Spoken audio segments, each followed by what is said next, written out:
Kuni ragaadhaaf illee waa hundaafis hin barbaachisa. Garuu yeroo deemnus yeroo teenyus ta'ee namaa walii yeroo deemnu namni tokko yoo nutti dalga dubbates haa ta'u waan kolfaa yoo dubbates haa ta'u fedhu araba haa ta'u indawum fedhu yaani arabaa dhiiraa shamarraa manuma masalan namumaa waliin dawlaa fedhe yoo ta'u namumaa waliin wagga jiraannu yeroo namaa waliin teenyu bakka takkatti guunne jechuudha. Nam tokko waa'ee kolfaa yoo haasa'ee sitti tole wanni kun otuu sooshaal miidiyaa kanatti dabarfatte waan sitti tolu haa ta'u malee osoo kophaa jirtan yoo wanni tokko isin mudate haasawaa namaa haa ta'u namni haasaa si arrabsu haa ta'u nama biraa arrabsu haa ta'u waan ragaadhaaf ta'u masalan haasawaa nama sanaa waraabdeetuma kaayachuu fi maxxansuun kan sitti mijaa'u tokko bilbila yooti ol fuute na waraabaataa namni sun si beeka. Garuu baay'isti dallana jawaala kee cabsuufaa danda'a osoo jalgate. Garuu wanni har'aa kun immoo waan ajaa'ibaa fi bareedaadha. Akka kiyyatti nam tokko haasawaa godhaa jiru san waraabdee dabarsuu fi achi kaayachuu yoo barbaadde bilbila yoo fuute maaliif siin jedhee si gaafata.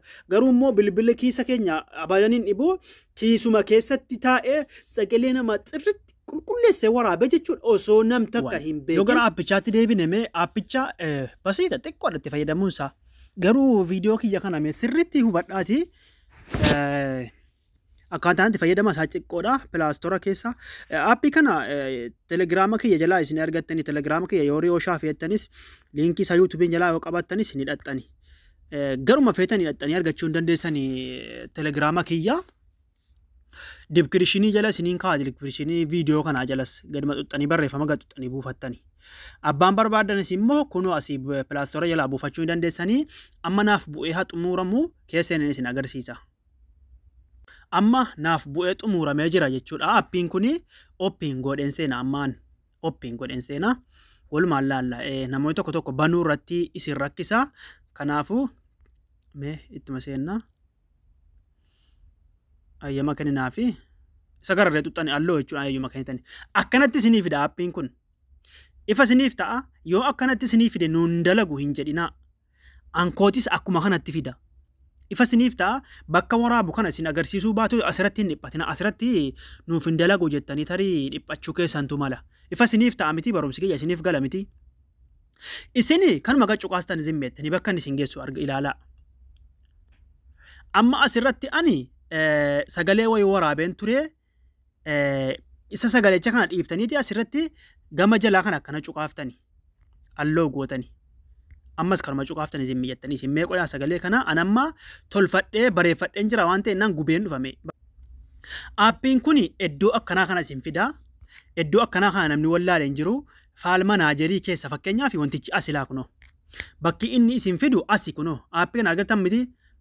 Maay faayilii isa jedhu kana faayilii isa jedhu kana akkana gaccuqaaftaniiti kan isin argattanu garuu achi keessaan immoo isin agarsiisa.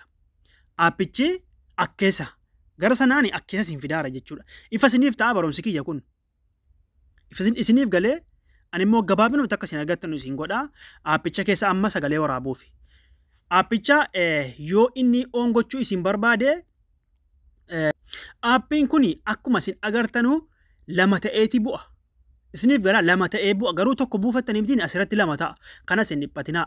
Isin isuma kana keessa galtanii isuma bulee kana keessa aappiin akkasumatti isiniif fida. Yoo inni immoo bakka biraa isin geesse bakka oon godhan wayii isin geesse bakka aappii danuu aappicha gaccuqaaftanii oon godhattan duraan isin agarsiiseen ture. Banaa maqoo godhattan achitti rakkoon takka hin jiru jechuudha. Sana booda aappichi kuni bakka xiyya itti qabe kana gaara gubbaa argitanii mallattoo riikoordii bakka waraabdu sana jechuudha.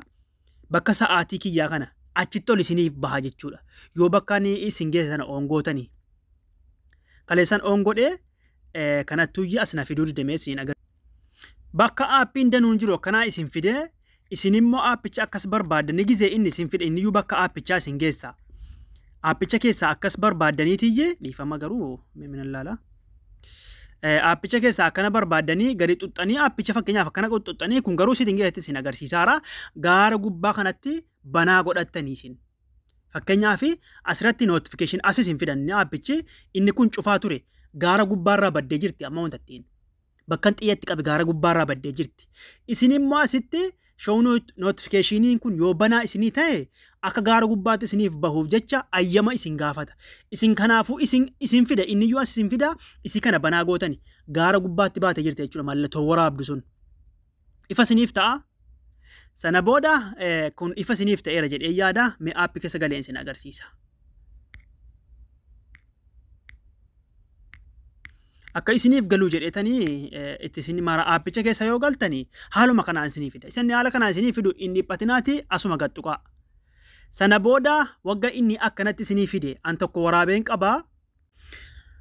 Na hubadhaa asuma irratti gattuxxaniiti isin gizee inni bakka faayilii danuu akkanaa isin fide keessaa bakka yaadattan tokko xuxxanii bakka yaadattan masalan an amma bakka sagalee jettu yookaan anatu barreeffate sagalee si jettu kana yookiin telegiraama yookiin iimoo beettaa yookiin iimoo kan jedhu kana keessa tokkuma filattanii gaditti dhooftan isin fakkeenyaaf bakka iimoo jedhu kana dhawwan bakka iimoo kana jiizenne bakka iimoo audio jedhu kana dhaha fakkeenya isin agarsiisaan jira yoommoo kana dhiiftanii zimmi jettaniiti isin yaa obboleewwan kiyyaa asirratti bakkuma tokko filattan rakkoo hin qabu isinii yoommoo sana dhiiftan asirratti bakka kanatti akkas bar dhooftaniiti asirratti fakkeenyaaf sagalee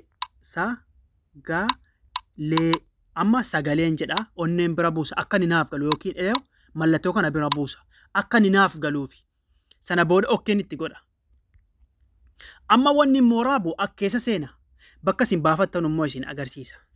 Tayyib waraabbiin saammoo haala kamiin yoo jettanii aappii keessa galuu isin hin barbaachisu aappii akkanatti banaa godhattanii miti.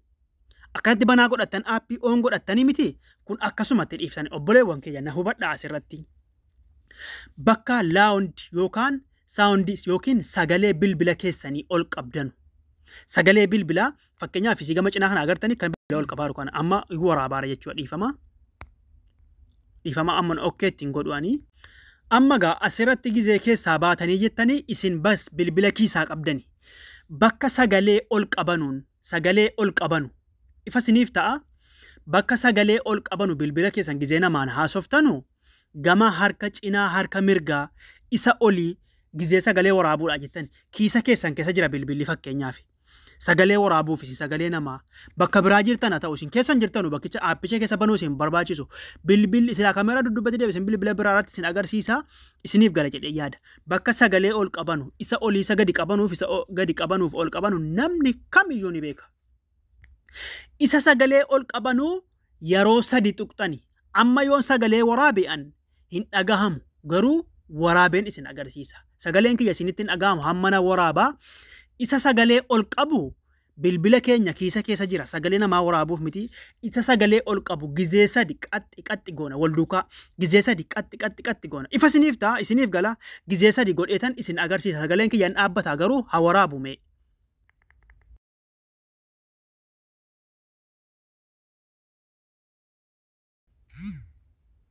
Obboleewwan an amma sagalee xiqqoo waraabeen ka'e isa olii gizee sadi qaxxi gootan isa sagalee ol qabu dabalata immoo gizee akkas gootanii kaatanii isa gadi yeroo cufuudha jettan immoo yoo banaa dhiiftan waraabaatuma oola hin dagattanu isin gizee waan sana xumurattanii isa sagalee gadi qabu immoo yeroo sadi qaxxi gootan diin jedhan sagalee vaaviriitii isin ageessisaa hin dhaabate gizee sadi wal duukaa qaxxi gootan hin dhaabata. Masalan amma isin agarsiisa. Kanaafuu waraabuudhaaf kiisa keessan keessaa bilbila baasuun barbaadu isa sagalee ol qabu yeroo sadi qaxxi gootanii gizeen jedhee waraabuu eegaleera. Cufachuu gizee barbaadan isa sagalee addaa ol qabuuf sagalee gadi qabuun beektan isa sagalee gadi qabu harkumaan gizee sadi wal duukaa qaxxi gootan dhaabateera. Sana booda sagalee amma waraabame argachuufi kunoo bakka itti qabe kana keessa seentanii bakka faayilii keessanii keessa jechuudha.